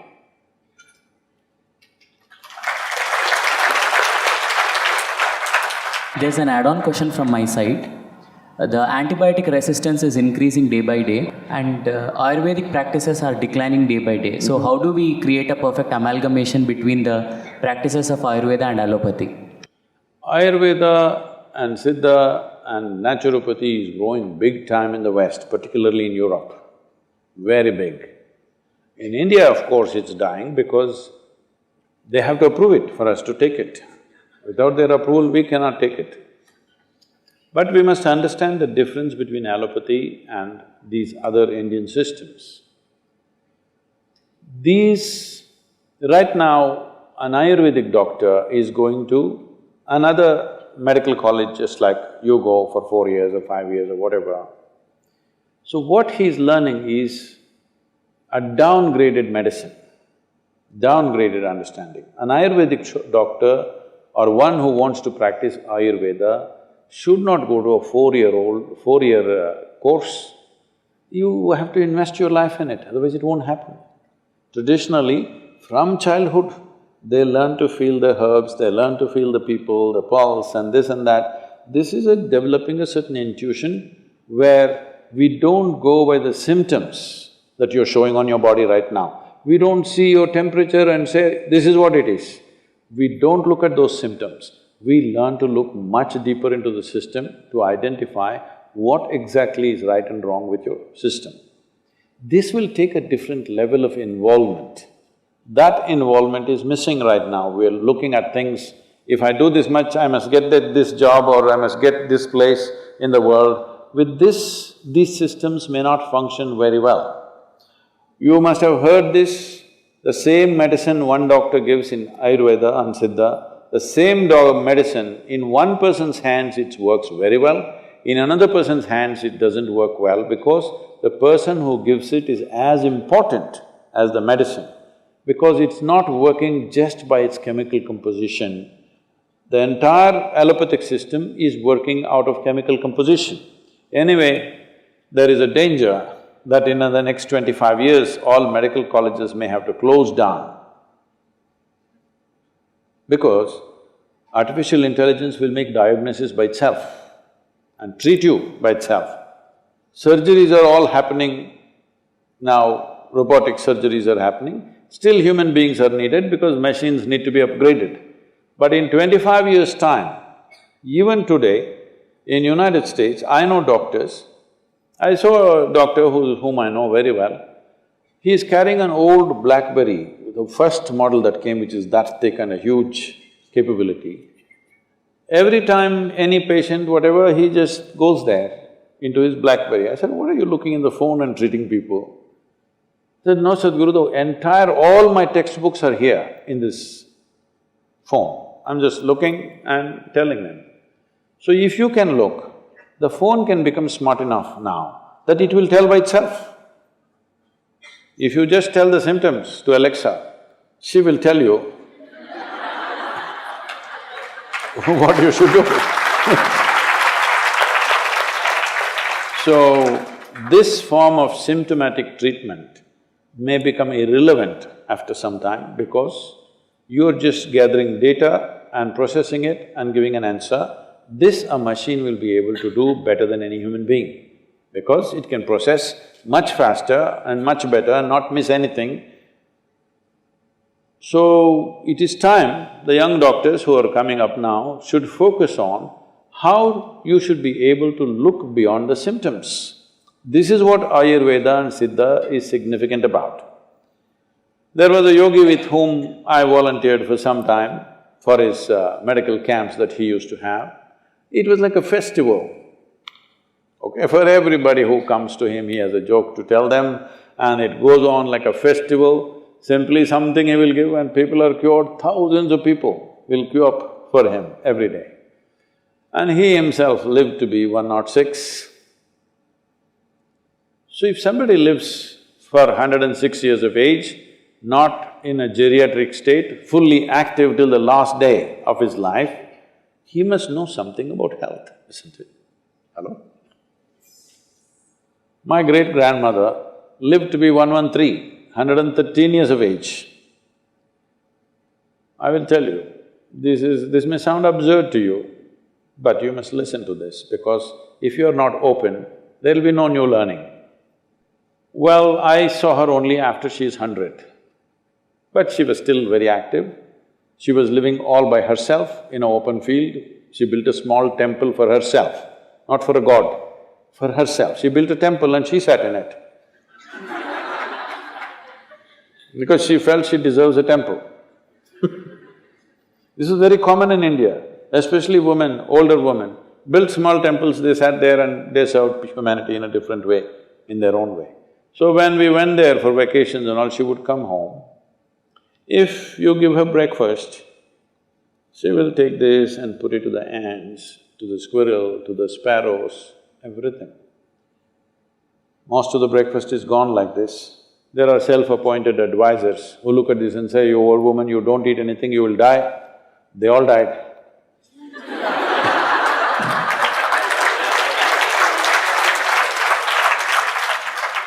And she will simply sit there looking at these sparrows and ants eating, simply tears would be rolling from her eyes. And when somebody said, "You've not eaten?" She said, "I'm full." When I sometimes saw her like this and I asked, "What is this happening to you?" She would just laugh loudly and she would say, "Someday you will know." It took me over 25 years to know this, that your life is not nourished 100% by the food that you consume and things that you do. Life is a bigger phenomena than what you think in your head, much larger. Before you came, this cosmos was there, everything was working. After you and me are gone, still it'll be fine, isn't it? There is an intelligence beyond you. Don't immediately quantify it as God, this, that, because you're making a conclusion about things that you do not know. If you stay here, this is very important. If you live here, clearly knowing you don't know a damn thing about anything, your intelligence will remain alert to everything. But you make conclusions, reading a book, listening to this and that nonsense, you say, "I know this, I know that, I know that." The moment you identify with your knowledge, you will become very small, because it doesn't matter how much you know, still what you know is a minuscule in this existence, isn't it? But our ignorance is boundless. If this is called as the intelligence of ignorance, if you always know that you do not know, your intelligence will remain super alert. Whether your body is awake or asleep, it will remain super alert. This is what a doctor must do, because I'm sorry to say such things, you may know medicine, you might have read all the books in the world, you might have treated many patients, but still, like she already asked, she had a first death phase. Everything seems to be perfect, somebody will die in your hands. Everything looks like he's going to die, he will sit up tomorrow morning. You will see this happening, yes or no? So, there is intelligence beyond you and me, there's an intelligence which makes us happen, there's an intelligence which can make a mango into a human being. If you don't allow that to function within you, if you think everything is in your head, you will become a dumb doctor. You must allow the deeper intelligence within you to function. Sadhguru, there's another question from Somalia. She wants to know, at Isha, there are many processes that involve tying of a thread around the hand of a person for their well-being. In Indian culture also, such practices are followed. For example, in Raksha Bandhan, a sister ties a thread around her brother's arm. What is the significance and purpose of Raksha Bandhan practice? Oh, they're tying that plasticky chinky-minky on somebody's hand these days. The idea is to tie a consecrated thread. Marriage is also happening like that, isn't it? Mangal Sutra. Now, of course, they're wearing a dog chain. You're supposed to wear Mangal Sutra. Every year you're supposed to renew this, because energetically it is prepared in a certain way that it does certain things to you. It is in the preparation of the thread. Normally, we are using a non-sanforized cotton thread or a silk thread, which is not put through the chemical process. And we are using certain methods to energize this, because these are materials which can retain energy for a period of time. So this was used to bind people in a certain way, to create a certain sense of security and stability in the system. But Raksha Bandhan, all these things have become very market-oriented stuff. Everybody is trying a plastic, the chinky-minky stuff, what's all… it's made of all kinds of things. No, these are supposed to be done… See, only the ritual has remained, the science has not remained, that's the problem. Over a period of time, we've carried the ritual, but we've given up the science of it. So let us say it so happened, stretching it to the limit.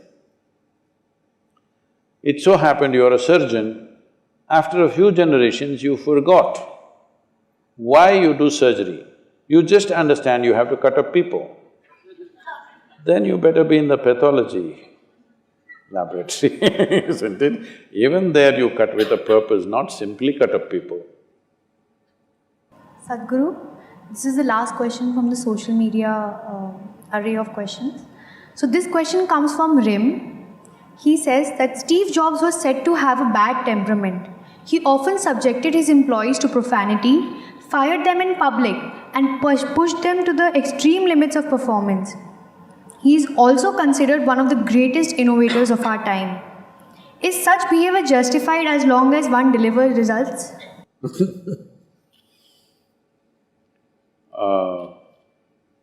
I don't usually like to make a personal comment about somebody who's already dead, okay?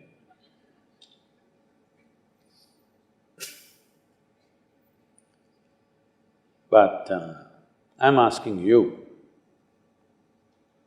one thing is what we do, another thing is what kind of human beings we are. Is it important what kind of human being you are? Hello? I did something, what did I do? I designed a phone. If you did not design it, Koreans would have done it, Chinese would have done it, Indians also beginning to do it. Yes or no? There is a certain brand building process in the world with which you can build a brand. And see, I want you to understand, you're a doctor, at least on the way. Does this body need oxygen or carbon dioxide? Oxygen. But people pumped carbon dioxide into a bottle and said the real thing, Coca-Cola. It's the largest brand on the planet, all right? More people drink, at least all these years, more people drank Coca-Cola than people did yoga or people did anything else. In the remotest part of this country, if you went 20 years ago, if you uttered the word yoga, they didn't know what it was. But if you said Coca-Cola, they knew what it was. So just because it's branded like this and marketed like this, does it become that your system has become such it likes carbon dioxide and doesn't like oxygen? Is it so? No. Only now because of the Prime Minister pushing yoga in a big way, today every village seems to know the word yoga, even if they don't know the practice of yoga. Branding again branding. So you can brand things in so many ways, you don't go by these things. You tell me, is it important that you are a pleasant and wonderful human being? Is it important for you? Otherwise you look at it the other way around.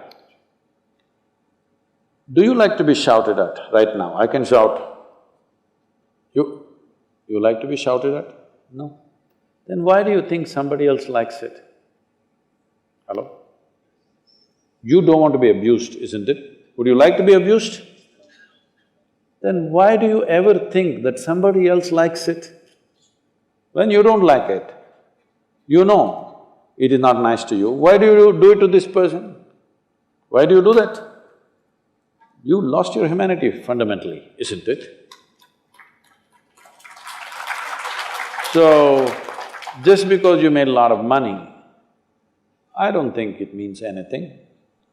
Alexander, the great idiot, conquered half the known world. What does it mean? It doesn't mean a damn thing to me. Only a fool would call such a man as a great man. He just spent his whole life killing people, and you call him Alexander the Great? No, they forgot his third name, it was idiot. So, please do not go by these standards. Somebody has this much money, so he becomes a great man? I don't think so. Anyway, you untimely death with cancer happened, you didn't pack all your money and go, there's no container service in the end. He went to the extent of saying that whatever at that time he had some $46 billion personal worth. He said, even if I have to use this $46 billion, every dollar of it, I would like to destroy Google. So you want to kill it, even if you lose all your money. There are people like this, even if both my eyes go, I want to take one eye of hers. This is the crudest level of existence as far as I am concerned. Now coming to the most awaited part of this event. What is that? You're going to dance? Now we'll be opening, you can ask Sadhguru questions, you yourself. Audience members who would like to ask questions, please raise your hands and the volunteers will come. Turn it on, please. Namaskaram Sadhguru, I am Geetanjali and my question to you goes like this.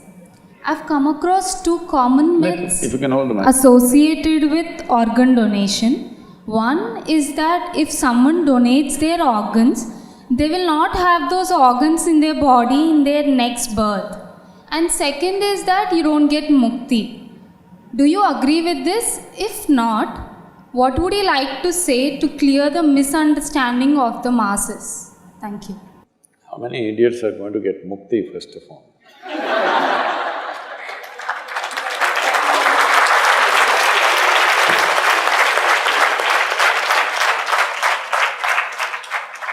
The brain that you never used, if it can be used after you're gone, it's a good idea, isn't it? Hello? So, see, there are certain aspects to it which has been misunderstood and mispropagated. Today, medical sciences are also looking at this with great curiosity, that after a person is medically dead, certified dead, next 10 to 12 hours, a phenomena is happening in the body. You know this? So, when this phenomena is happening, if you start cutting up the body, it will disturb that phenomena. But in the yogic systems, we have known this for a very long time and we have systems with which we want to hasten that as quickly as possible. If you hasten this and that process is over, after that what you do with the body is nobody's business, okay? You can even give it to the local zoo as food. It won't mean anything except for people's emotions. But when the phenomena is on, if you disturb it, it has certain impact. It's not like if you gave away your liver, you will come without a liver, then what's the problem? If you can function well without a liver, so many people are functioning okay without a brain. So what is the problem?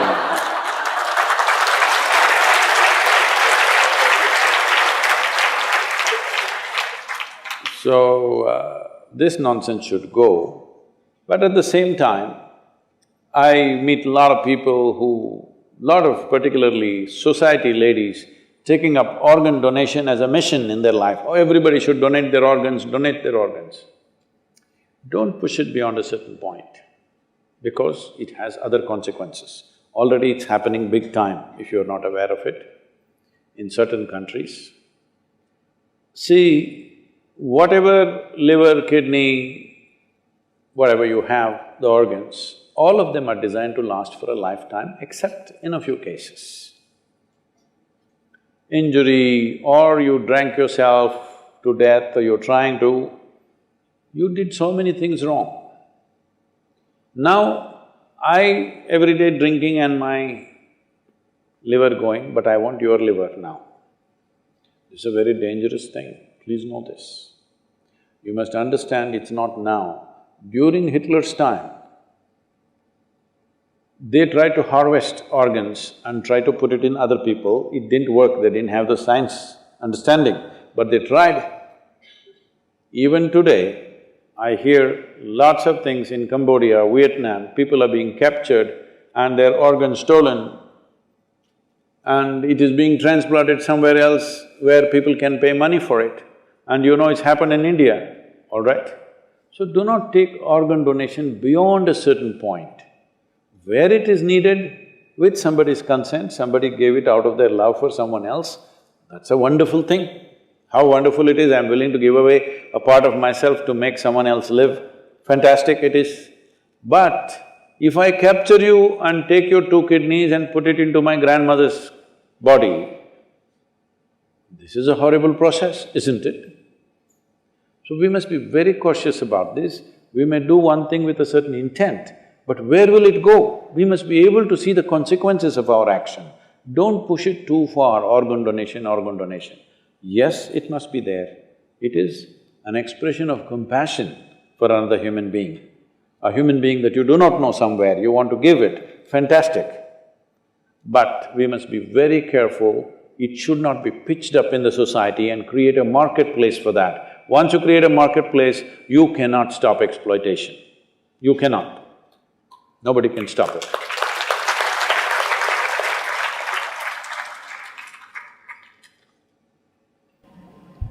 Namaskar Sadhguruji, I am Machani Somesh. If you can hold it a little close, it's quite safe. And my question is, have you ever regretted an answer you have given? If yes, what is that? If no, how can you be so sure of your answers?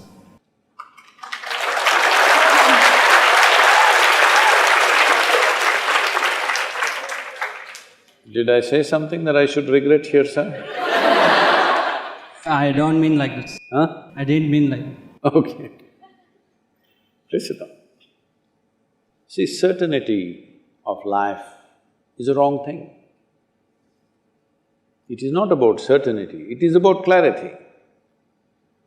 What you say, what you see, you speak. What you don't see, you say, I don't know.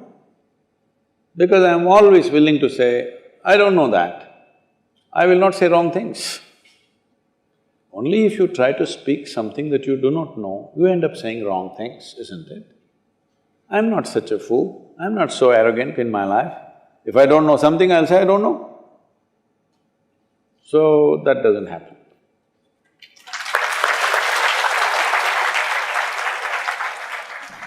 Namaskaram Sadhguru, I am Sahiti, final year medico. I would like to know, in our daily life, we come across bipolar situations, like one side we get praised for treating and the other side in the same moment, if we lose a patient without any due negligence, it's the blame on us. Like, how should we internally fix ourselves, not the perspective of others? How should we internally fix ourselves? Like, should we go with the pain, or should the leg guilt eat us? Or should we go with this appreciations? Like, how should we cope up with this situation? Mainly in our budding stages of our careers. You should not listen to both.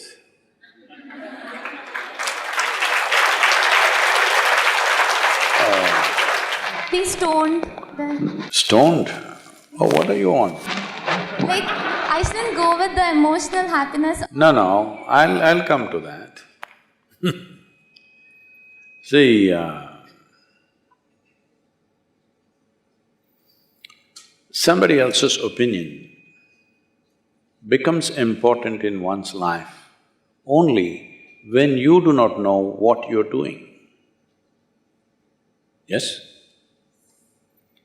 If you are very clear about what you're doing, what somebody says, good things or bad things, it doesn't matter.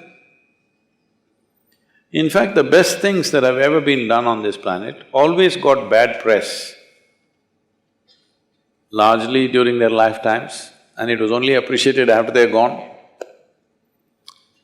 Today the time cycle has changed, it will come back sooner. Appreciation will come back sooner. But you must not be doing things because of appreciation or fear of criticism, you must be doing something that matters to you, isn't it? It really matters to you that right now somebody comes to you with a broken hand it should matter to you that I want to fix this hand as quickly and as well as I can, with whatever means I have in my hands. If she comes to me when I'm in the orthopedic ward, I will treat her one way. Suppose in a jungle, we were out on a trek and she broke her hand, I will do in a different way, I'll take the local twigs and tie it up. All this fancy casing won't be there. But I'm doing my best, that much I know. It may not be the best treatment, but I'm doing my best always. This one thing you fix. Somebody else may come and say, see, the way you fix this plaster is not good, you should have fixed it that way and this way and this way and that way. Maybe he knows better, but the way I know it, I've done my best. This is all any human being can do, always. But you should not fall short of yourself, isn't it? What you can do must happen. In our lives, if we do not do what we cannot do, it's not a problem. But if we do not do what we can do, we are a disaster, isn't it? So you should not become such a disaster. So if you just stick to this one thing, people will say many things. You must see in the last 25 years, what all accusations and criticisms they've made about me. The same people, now they're all becoming not just fans, they're becoming devotees. At one time, what kind of abuse daily, even now there are some people who go on endlessly, endless abuse. People tell me, Sadhguru, how do you listen to all this? I said, just tell me what is the abuse going on because I wish to know. Sadhguru, you should not listen to all this. I said, I want to listen because when you came and threw flowers on me, fell at my feet, personally it doesn't mean a damn thing to me. If it's good for you, you do it. Or when you throw stones at me, it doesn't mean a damn thing to me, okay? Because I'm 100% clear what I'm doing. Maybe you will take time to evolve and appreciate what's happening, but this is not being done for your appreciation. This is being done because this is my way. Let me tell you a little story. A guru was there on the banks of Narmada. One day he went for, the bath was always a dip in the river. So he went for his bath.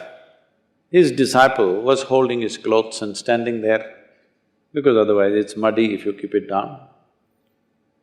He went in and he saw a scorpion floating down in the water, struggling. A scorpion is not a swimmer, He's struggling. So the guru picked him up. The disciple screamed, don't take that scorpion, it'll sting you. Well, the scorpion stung him. The guru slowly walked down, slowly bringing him out. He stung him again and again. The disciple went on screaming, what are you doing? Just drop the damn thing. The guru walked and let him out on the bank and he went away. And the disciple said, what kind of rubbish is this? He bit you 3 times. How much pain is there? He said, see, what are you screaming about? The scorpion is doing what it knows best. I am doing what I know best. What are you talking? That's all. You're trained to be a doctor, you do your best, somebody says something. Somebody will live, somebody will die. But the question is, are you doing your best? That's all, isn't it? See, the doctors who treated patients 100 years ago, in today's level of medical science, they may look silly and stupid, but they were doing their best. That's all, isn't it? They let a whole lot of people die for small things because that's all they had. But they were doing their best or not is the only question. Because today medicine, science and technology has evolved, all kinds of things could be done. At that time, with what little they had, they did their best. Today also what you're doing may look silly in another 50 years' time. Yes? Yes or no? Medical science will go to places where you, being a doctor, what you think is great knowledge may look absurd and silly in 50 years or 100 years' time. Does it mean to say you're a bad doctor? No, you're doing your best. That's all you can do. Please do that one thing.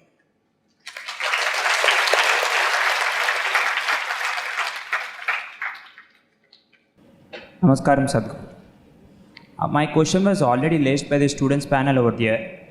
As you answered, we have to be calm, patient and self-engineering regarding the doctor attacks. Oh. So, what is the time period? I mean, how to safeguard our doctor fraternity from these attacks? We need some advice or suggestions how to safeguard us from these attacks. Don't go to Bengal.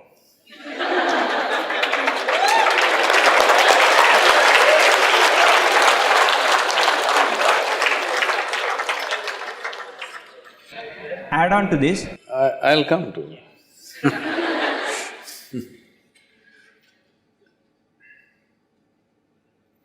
See, most of the time, correct me if I'm wrong with percentages, 99.9% of the time, most patients hugely appreciate what their doctor does. Right or wrong, they do not know. But just that somebody is looking at them when they are down, they hugely appreciate or no? Huh? Somewhere this minuscule 1.1%, don't make that a big issue. Then everybody thinks we must beat our doctors, okay? Don't get into that mode. This whole doctor thing happened because of the way a certain leaders responded, all right? Not just because they were beaten. And even for them to beat, there is a political situation there which supports that kind of thing. That doesn't happen everywhere. And at the same time, you must also understand, not all doctors are straight either. There are corrupt people who do all kinds of things. There have been in Tamil Nadu, there have been situations where dead bodies have been kept in ICU for over 3 to 4 days and they were caught with that and beatings happened. The doctors didn't complain because they were caught properly. So I'm saying human beings do this and that, don't make that the trend by overly talking about it. Here and there something happens, don't pitch it up, doctors are being beaten, now people think, yeah, we can beat the doctors whenever we want. Do not create that situation. Generally, 99.99% does not look at a doctor like that. Many people are looking at them godlike. Hello? So let's not create that culture simply by continuously talking about it. Yes, unfortunately it happened, and not only that it happened, it could have been easily diffused, but for whatever reasons, it went the way it went. If the election results were not so close behind, I don't think it would have happened that way. Yes, there is resentment, there is certain things happening in the society, so don't take that as everybody is attacking the doctors, they are not. Do not create that narrative, doctors can be beaten. No, nobody can be beaten, especially not a doctor.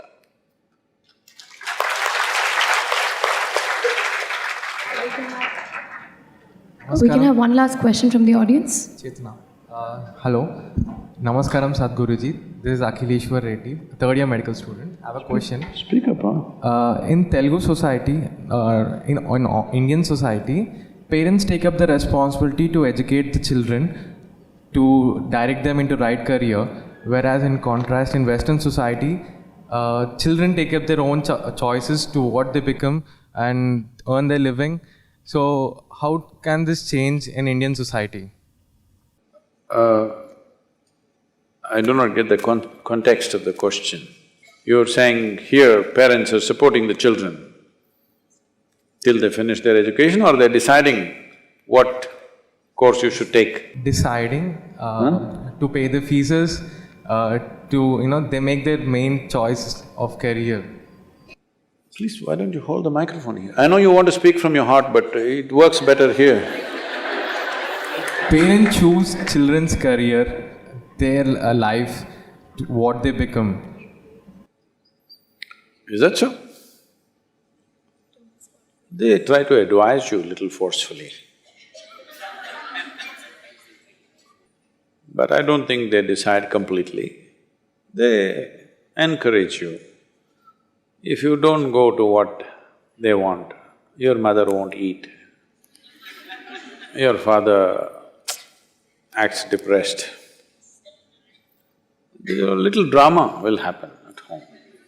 But if you are very clear where you want to go, you will cross the drama. But you yourself do not know what you want to do. Maybe you decided better to take advice from them. From somewhere you're taking advice, isn't it? Either from your friends, or from your teachers, or from your parents, or generally the trend in the society, you're taking advice from somewhere. So in that, parents also have a stake. Unless you are very clear what you want to do. I think most people, when they decide this, they're 17, 18 years of age, they have no clue what they want to do. They are being decided by social trends of the day.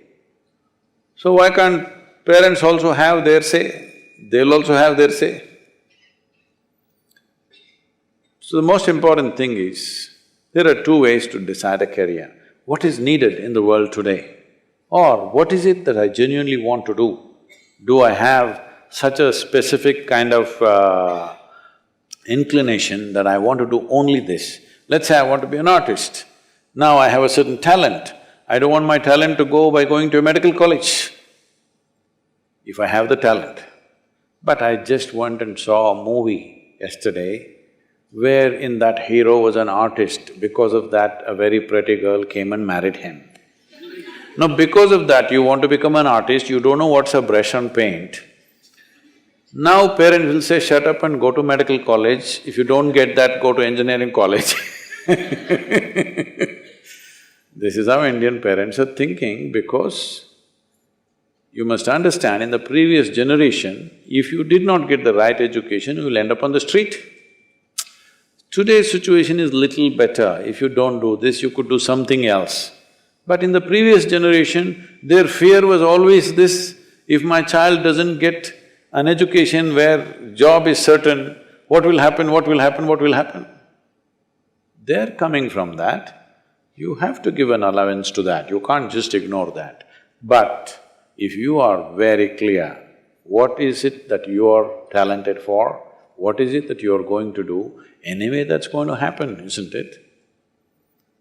So, it is not a question of Western and Eastern thing, West in something else is happening.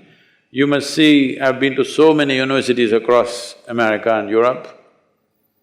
What I see is, in almost all the top universities, the students who are doing really well are just Indians, Chinese and Jews. The white Americans are really down because all these three societies have good parental support.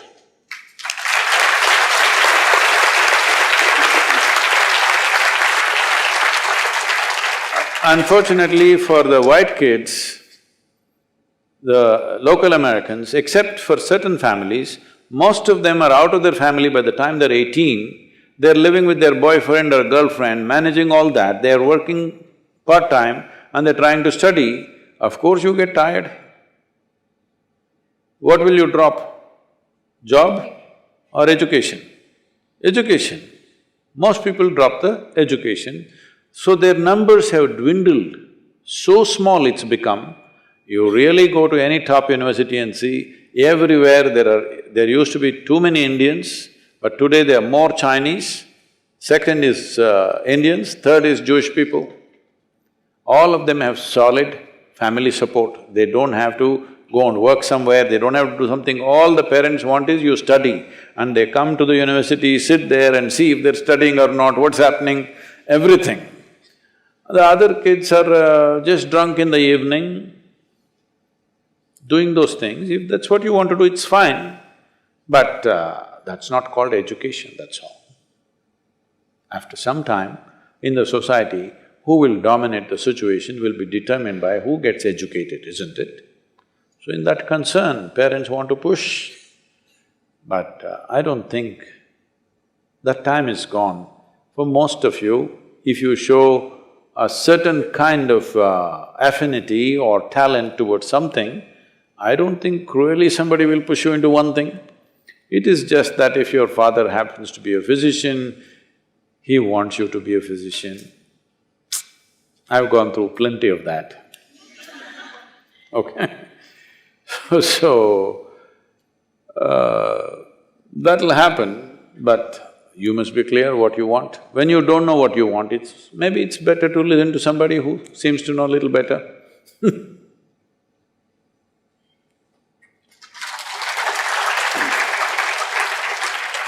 Thank you, Sadhguru, for answering all our questions so patiently. Because of time constraint, I'm sure there are many more people who are waiting for your answers, but because of time constraint, we'll have to end this here.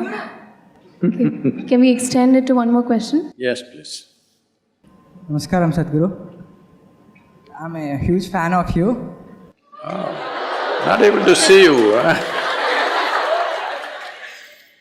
If you're a fan, why are you there? You must be in the ceiling.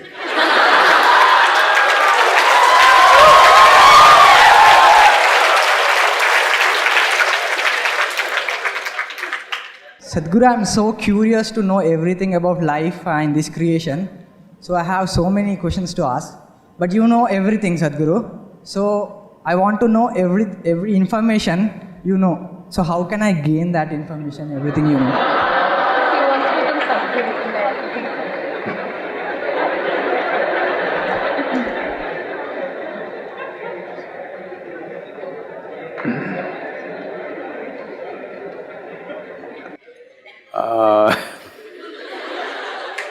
See, this is not about information. Even yesterday this came up, I don't know why all Telugu people asking same question. See, there are different dimensions of human intelligence. Right now, you have an education system which is leaning on just one dimension of your intelligence, which is called as buddhi or the intellect. You're simply depending upon intellect. Intellect is like this. I'm going to ask you a question, all of you should answer, okay? Do you want your intellect sharp or blunt? Sharp. So you understand that intellect is like a knife. It's a cutting instrument, it's a scalpel. So if I want to dissect you, I need a sharp knife. So if I dissect you, suppose I really want to know you, shall I dissect you? Hello? That's the way to know, that's the way you know human body. So if I dissect you, will I know you? I may look at your kidney, liver, spleen, this, that, but I cannot know you because you will be gone. You have dissected frogs and cockroaches at one time. Have you, or has it stopped? Stopped. When we were studying, we had to dissect these things. And we open up the frog, poor thing is nailed like Jesus Christ. Nailed to the wood. And his heart is beating. The teacher coming and telling, heart is beating like this is happening, this is happening. I'm just looking and thinking, what is the damn frog thinking about me? You know? Of course he can understand that much.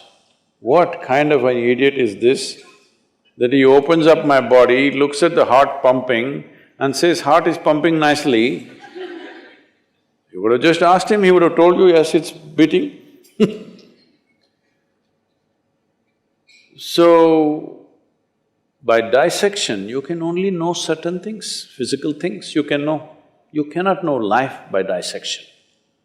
But right now, you only have a cutting instrument, for everything same. See, if you want to cut something, knife is a useful instrument. Suppose I want to sew my clothes, if I use a knife, it'll be in tatters. That's all that's happening to human life right now. Because they're using a single dimension of intelligence for everything. They're using a knife to fix everything. I must tell you, there was a time when I crisscrossed India on my motorcycle. So I'm somewhere between Madhya Pradesh and UP, early morning, whole night I'm like this, day and night I will ride without sleep. Up to 3 days, no sleep, I will be just riding, simply, no destination. Simply I enjoyed seeing India. Simply I rode, not to any particular destination. So full night I have been riding. Early morning around 6:30, I come to a place where there's one little tea shop. I stop there and those days and even now, if you're riding a chain-driven motorcycle, every few thousand kilometers you have to tighten the chain, otherwise it'll become slack. So my chain has become little slack. I have all the tools and everything to fix these things. But early morning, it's easy job to do, but your hands will become greasy, then you'll have to wash a lot to get the grease out. Then I sit down to have a tea, then I look, there is one little shack where is written Mubarak Mechanical Works. So I thought, anyway, Mubarak Mechanical Works, I saw a strapping young youth. I said, hey, come here. I said, this chain is loose, can you fix it? He said, no problem, I can fix it. Then he went inside his shack and came back with a chisel and a hammer. Then I looked at it and said, what? You going to fix my chain with chisel and hammer? He said, yeah, I can do it, I can do it. I said, just wait. I walked down to his garage, Mubarak Mechanical Works, I walked inside. All he's got is a chisel and hammer. And he will repair anything in your motorcycle. But after he does it, that's it. After that, nobody can open or close anything. With the chisel and hammer, he opens the bolt, nut, everything and does work, but after that it's finished. I said, no, you're not going to touch my motorcycle, I will do it. Why I'm telling you this is, right now most human beings have become Mubarak Mechanical Works. They only have a knife. With a knife, they're trying to fix everything. It doesn't matter, see, just look at this and see. Is it the educated people or the uneducated people who are ruining this planet right now? Education should have brought more sense, isn't it? No, they're trying to fix everything with a knife. With a cutting instrument, they're trying to do all activity. There will be a mess. That goes for a doctor also. A more holistic approach is needed, especially with medicine, with all aspects of life for that matter. So, the important thing is this, there are other dimensions of intelligence. We have buddhi, ahankara, manas, chitta, like this. In yoga, we look at human mind as 16 different dimensions. These 16 dimensions have different approaches to life. If you do not cultivate all those, you are only thinking of life as storing information. No, you don't have to store information. It's like this. How much time do you spend in front of the mirror? Half of my day. Half of your day? Okay. I didn't think a doctor got so much time to spend in front of the mirror. Anyway, whatever time. Suppose the mirror that you're using at home had memory and remembered at least 10% of what it has seen. Today, if you went and stand in front of that mirror, it would be a total mess or no? Hello? The reason why mirror is showing you just the way you are is because it has no memory. It might have seen 10,000 people, but it has no memory. Because of this, it simply sees everything just the way it is. This is what you need to do to your mind, it takes some work. Right now, you are totally leaning on one aspect, which is the intellect. Tell me, if I take away your memory, would your intellect be of any use? Hello? Your intellect is useless without the backing of the memory, isn't it? So that is what the problem is. Like I said earlier, your memory is your knowledge and it's your limitation because it sets a boundary. What I know, what I do not know is a boundary, isn't it, between me and something else. If you want to breach that boundary, you must understand experientially the intelligence of ignorance, because memory is not the way. Memory is a very small thing, it'll help you to survive. It will not show you anything else. It will only recycle the same stuff over and over again. Recycling something cannot be considered intelligent. Machine can do that. You will see in the next 10, 20 years, you will see everything that you think is knowledge will be useless. Scholars who read 10 books, suddenly they become very important.